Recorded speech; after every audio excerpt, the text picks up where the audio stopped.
Bom dia, meu nome é Paulo Henrique e eu vou apresentar os resultados do meu trabalho de conclusão de curso intitulado Caracterização de arentos silicificados na porção ocidental da Bacia Bauru. O projeto foi desenvolvido por mim, sob orientação do professor Dr. Roberto Fernandes, da doutora Liliane Maete Cassim Manzano e do professor Dr. André Luiz Silva Pestilho. A Bacia Bauru, ela compreende uma importante unidade geológica, a qual corresponde a um substrato rochoso de cerca de 330 mil km², e diversos pesquisadores observaram a ocorrência de rochas silicificadas na Bacia Bauru, principalmente nos estados do Paraná e de São Paulo. Essas rochas elas foram estudadas e os autores associaram que a origem dessas rochas silicificadas, esse cimento silicoso que afeta essas rochas, estaria associada a um sistema geotermal influenciado por fontes magmáticas alcalinas que são localizadas sobretudo na borda da bacia.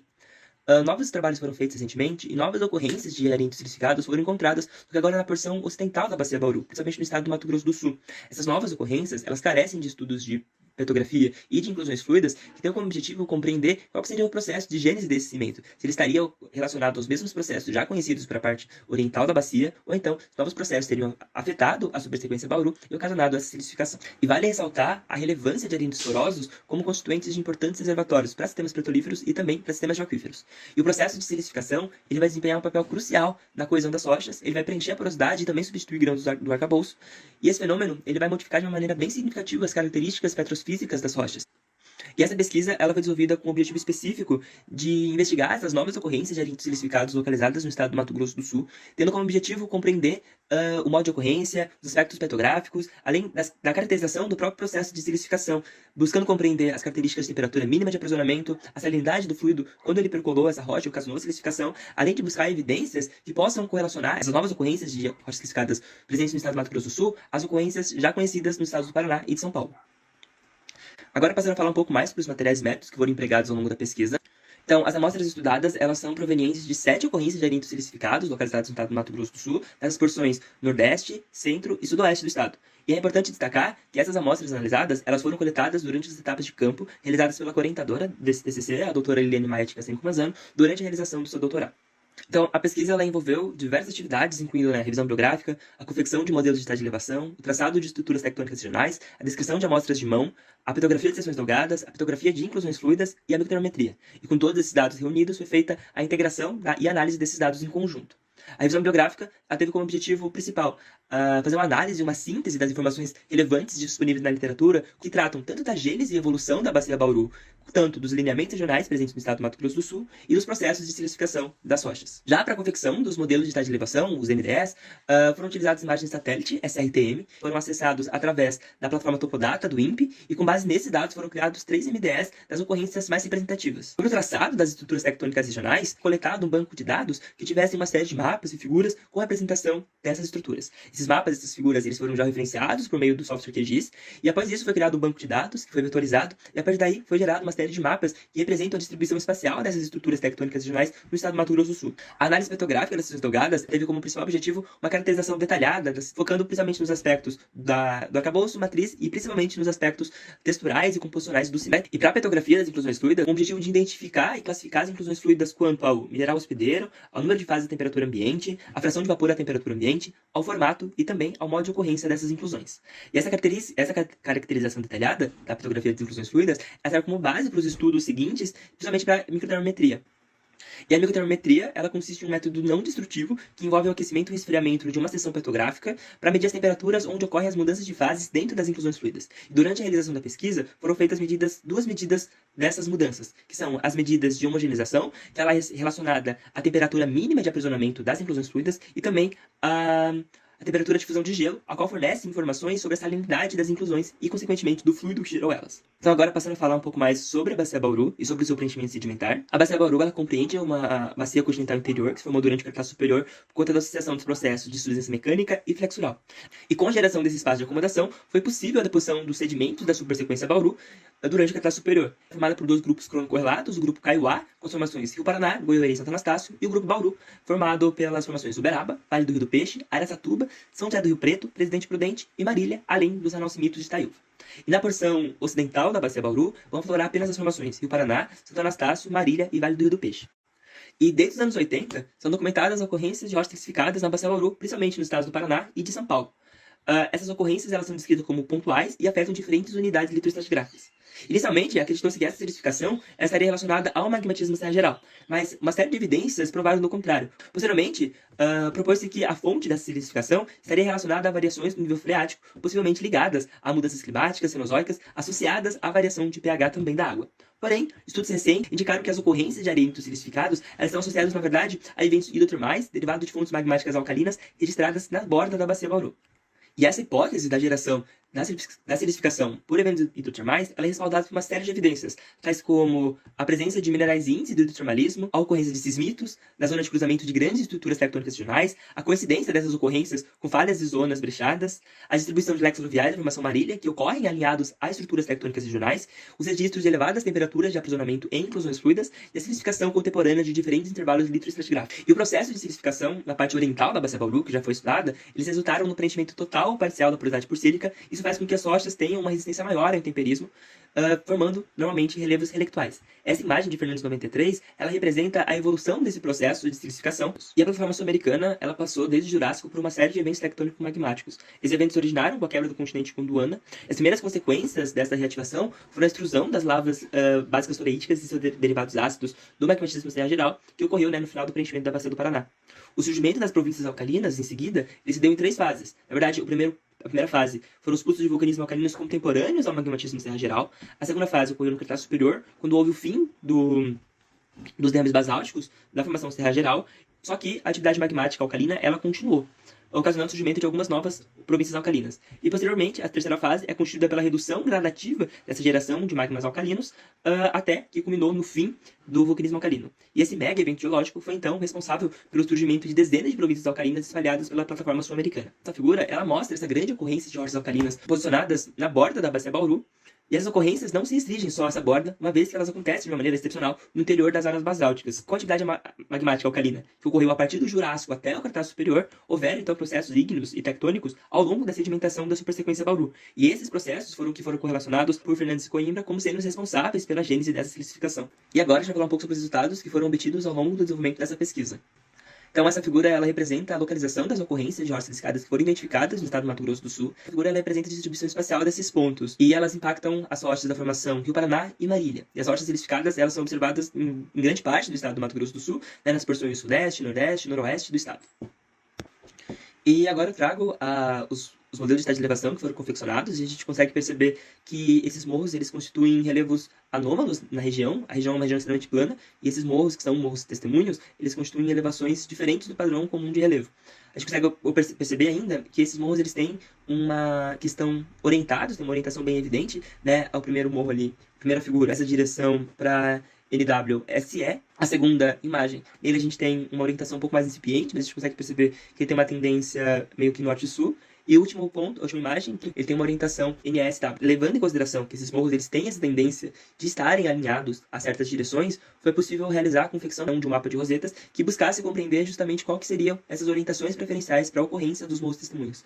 E a partir disso, foi observado que existe uma tendência principal da ocorrência na direção NE-SW e um pouco menor de NW para SE. E a ocorrência desses areitos silicificados, eles vão comumente sustentar morros com elevações anômalas. E quando a gente compara esses morros ao relevo regional, você vai observar que esses morros eles vão se elevar em até 120 metros em relação a esse nível regional. E percebendo a tendência dessas ocorrências de estarem alinhadas a certas direções, buscou-se compreender se essas direções eram coincidentes ou não com estruturas tectônicas regionais. A gente consegue perceber uma série de estruturas, como por exemplo essas estruturas de direção NESW, que elas estão associadas ao sistema transcorrente transbrasiliano. As estruturas NWSE estão associadas ao prolongamento do Arco de Ponta Grossa. Há também estruturas de direção leste-oeste que foram correlacionadas à falha de Cacilândia e também a um sistema neotectônico de Strathclyde. Se a gente pegar, por exemplo, o ponto MS-118, para fazer uma descrição um pouco mais detalhada, a gente consegue observar que esse morro ele eleva a 117 metros em relação ao nível cimeiro regional. Ele é formado por arenes conglomeráticos de uma coloração marrom avermelhado. O arcabouço ele é constituído por seixos e grânulos dispersos numa matriz arenosa. E os setes de estratificação cruzadas acanaladas, eles são delimitadas na base, a gente consegue observar nessa imagem, por nível de grânulos também. Ainda nesse afloramento MS-118, ele apresenta dobras convolutas de dimensões centimétricas e o acabamento sedimentar está distorcido, né, por essas dobras. Essas dobras elas não têm um padrão bem definido, os limites são irregulares, porém abruptos, e nessas porções ainda ocorrem veios de quartzo de aspecto leitoso silicoso, que apresentam aí na ordem de 2 centímetros. E ele vai cortar essas camadas sedimentares, distorcendo, né, e deformando ela. E interessante observar que os estratos que são sobrepostos e sotopostos, eles não apresentam-se deformados. E passando agora a falar um pouco sobre a petrografia das seções delgadas, a gente consegue observar que a rocha é composta basicamente por grãos de quartzos, que são arredondados ou subarredondados. Elas possuem ali, esse indicativo de 1, as películas de óxidos e de óxido de ferro e manganês, que formam essas películas, essas cutículas ao redor dos grãos. Quando a gente cruza os polarizadores ali na figura B, a gente consegue observar, bem no contato entre os grãos, essa presença de acículas que vão se formar no contato desses grãos, e essas acículas elas vão se desenvolver para uma textura de poligonal em mosaico.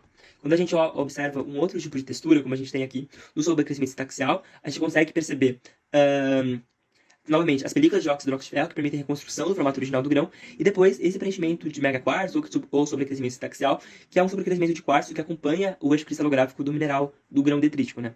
Aqui mais uma figura das imagens de petrografia. Essa é a amostra MS-118. As cores de interferência anômalas elas são devido à espessura da lâmina, que é uma lâmina espessa, para o estudo das análises de inclusões fluidas. A gente consegue perceber que a amostra ela é moderadamente selecionada, a gente tem uma grande variação aí entre o tamanho dos grãos. Além disso, uma variação de esfericidade. Novamente, a gente consegue observar essa grande quantidade de películas de óxido de ferro que vão formar essas películas ao redor do grão. E depois, quando a gente cruza os polarizadores, a gente consegue observar as texturas do cimento silicoso.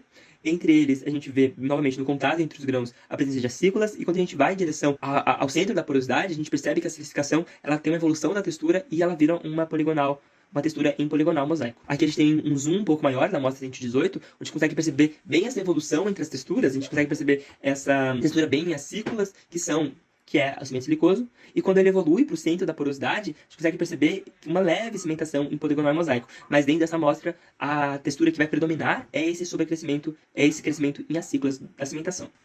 Foram identificados 2 tipos de inclusões fluidas ao longo da pesquisa. O primeiro tipo está associado aos grãos do arcabouço, eles são inclusões fluidas herdadas, e as inclusões elas representam, né, os processos que aconteceram na rocha-fonte, ou seja, elas não são interessantes serem analisadas do ponto de vista de compreender os processos de evolução da cimentação, e por conta disso elas não foram analisadas na pesquisa.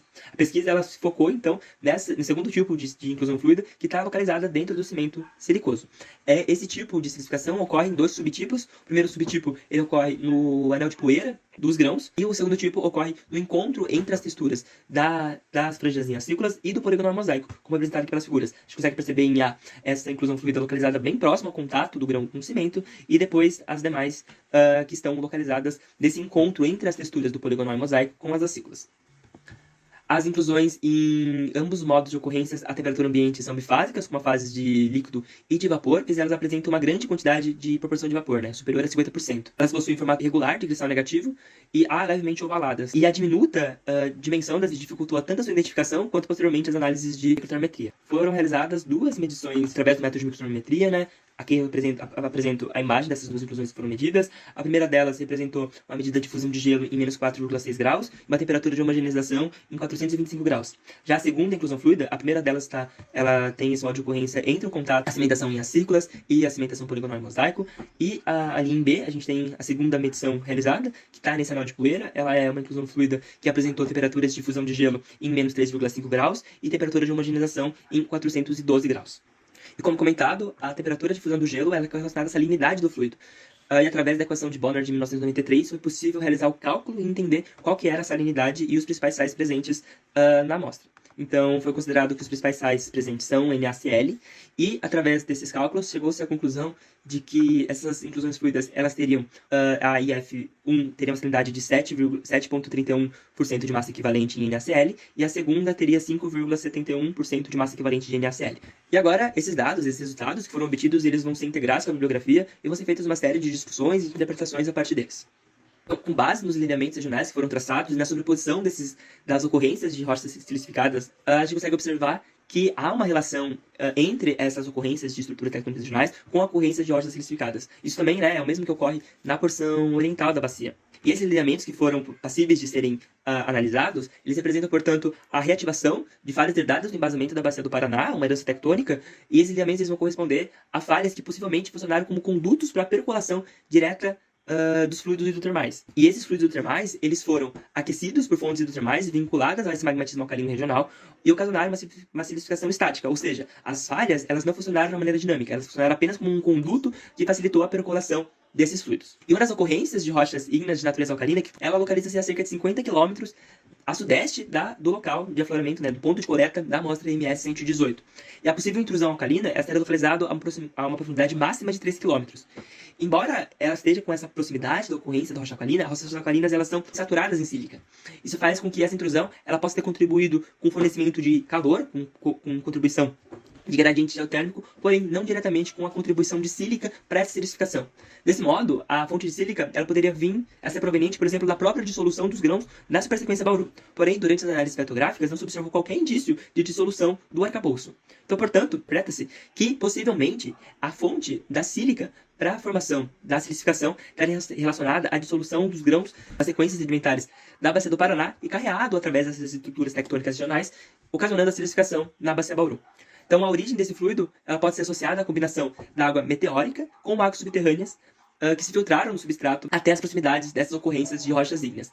A salinidade ela demonstra a possibilidade de interação em águas salobras promovidas pela evaporação acelerada desencadeada pelo cima árido, na qual a supersequência Bauru estava inserida com fluidos meteóricos de menor salinidade. Então, a mistura desses dois fluidos gerou o fluido que ocasionou a silicificação, né? E após serem aquecidas, essas águas elas ascenderam a profundidades mais rasas por meio de fluxos de convecção, dissolvendo sílica ao longo desse trajeto e finalmente precipitando essa sílica nos sedimentos da supersequência Bauru. Quanto à etapa de genética no qual essas rochas elas estavam inseridas, quando foram silicificadas, os contatos pontuais entre os grãos do arcabouço sugerem que estariam em um estágio eudiagenético. Então, essa figura ela demonstra então, justamente a associação entre as estruturas tectônicas regionais, a localização da rocha alcalina delimitada por Pinto e Vidotti em 2019, com a ocorrência de rochas silicificadas. Desse modo, a gente consegue perceber que há uma grande coincidência entre a ocorrência dessas rochas e as estruturas tectônicas regionais, como, por exemplo, estruturas aqui de direção NW-SE, estruturas de direção NE-SW e a ocorrência da rocha alcalina aqui. E se a gente pensar na construção de um modelo evolutivo para essa silicificação, a gente pode ter como referência essa imagem, onde inicialmente em A gente tem a deposição dos sedimentos, posteriormente a gente tem a precipitação de películas de óxido de ferro, posteriormente a gente tem o início do processo de silicificação propriamente dito, com a precipitação da cimentação em forma de franjas ciclos ao redor desses grãos. E é a partir daí que a gente tem a geração do primeiro subtipo de inclusões fluidas relacionadas ao cimento, que estão relacionadas a esse contato, né, ao anel de poeira. E posteriormente a gente teve então a continuação desse processo de silicificação, gerando a textura poligonal em mosaico, que então obstruiu a porosidade completamente por sílica. Quando a gente olha os componentes e as variações das condições da silicificação, a gente consegue inferir que houve, ao longo do processo, um aumento da temperatura do fluido. Então, a gente tem, no início, uma temperatura muito baixa, e essa temperatura ela vai aumentando. Isso é colaborado pela temperatura mínima de aprisionamento observada nas inclusões fluidas. E também, a gente tem uma salinidade desse fluido que aumenta ao longo do tempo. Provavelmente, esse fluido ele é um fluido que ficou cada vez mais rico em sílica e também em sais. E, em comparação, quanto maior a velocidade de percolação de um fluido, menor é a textura que ele gera. Então, como a gente tem um aumento da textura, a gente tem a entender de que a velocidade de percolação desse fluido ela foi reduzida ao longo do tempo. Ou seja, é um fluido que começou mais frio, menos salino e com menos sílica, só que com uma percolação mais rápida, e ao longo do tempo esse fluido ele foi aquecido, teve um aporte maior de sílica, um aporte maior de sais e também uma redução da velocidade de percolação desse fluido, que ocasionou então essa evolução entre a cimentação de acículas para a cimentação poligonal mosaico. E por fim, eu trago uma integração entre os dados obtidos na presente pesquisa com os dados obtidos por Martins em 2020. Os dados da Martins estão localizados aqui no estado do Paraná e de São Paulo. Eles representam temperaturas de homogeneização elevadas também. Então a gente consegue observar no caso do estado do Paraná e de São Paulo que há uma tendência ao alinhamento entre as estruturas tectônicas regionais. Então, por exemplo, essas ocorrências elas ocorrem bem alinhadas no sentido do arco de Ponta Grossa. Algumas outras têm um caráter um pouco mais pontual. E a nossa ocorrência que foi analisada na presente pesquisa, ela tem uma temperatura aí máxima de 425 graus de homogeneização, o que indica essa influência entre a ocorrência dessa rocha alcalina nas proximidades com essa elevada temperatura e elevada salinidade. Como conclusões, nós temos que foram identificadas 25 novas ocorrências de rochas silicificadas distribuídas no estado do Mato Grosso do Sul. Essas ocorrências estudadas elas ocorrem preferencialmente no cruzamento e ao longo de estruturas tectônicas regionais, como as estruturas do sistema transcorrente transbrasiliano e também do arco de Ponta Grossa. As temperaturas mínimas de aprisionamento e fusão total de gelo, medidas nas inclusões fluidas do cimento silicoso, elas vão indicar temperaturas de aprisionamento entre 425 e 402 graus Celsius, uma salinidade entre 7,31 e 5,71% em massa equivalente de NaCl, indicando o sistema genético geotermal, no qual o aquífero subterrâneo foi aquecido por atividades magmáticas alcalinas. Gostaria de agradecer à Universidade Federal do Paraná, ao Departamento de Geologia pela possibilidade do uso dos laboratórios do departamento para a confecção da pesquisa, ao CNPq pelas bolsas que eu recebi ao longo da graduação para o desenvolvimento das pesquisas e também pela bolsa de iniciação científica que eu recebi ao longo também do desenvolvimento desse TCC. Ao laboratório Lamir pela confecção da lâmina bipolida e também por permitir a utilização da platina e do microscópio para a realização da microtermometria. Também gostaria de agradecer enormemente ao meu orientador e aos meus orientadores pelo apoio e suporte ao longo do desenvolvimento dessa pesquisa. Como referências, eu destaco os trabalhos de Fernando et al. De 93, o trabalho de Pinto e Vidotti de 2019 e também o trabalho da Liliane de 2022. Eu agradeço enormemente e é isso. Muito obrigado.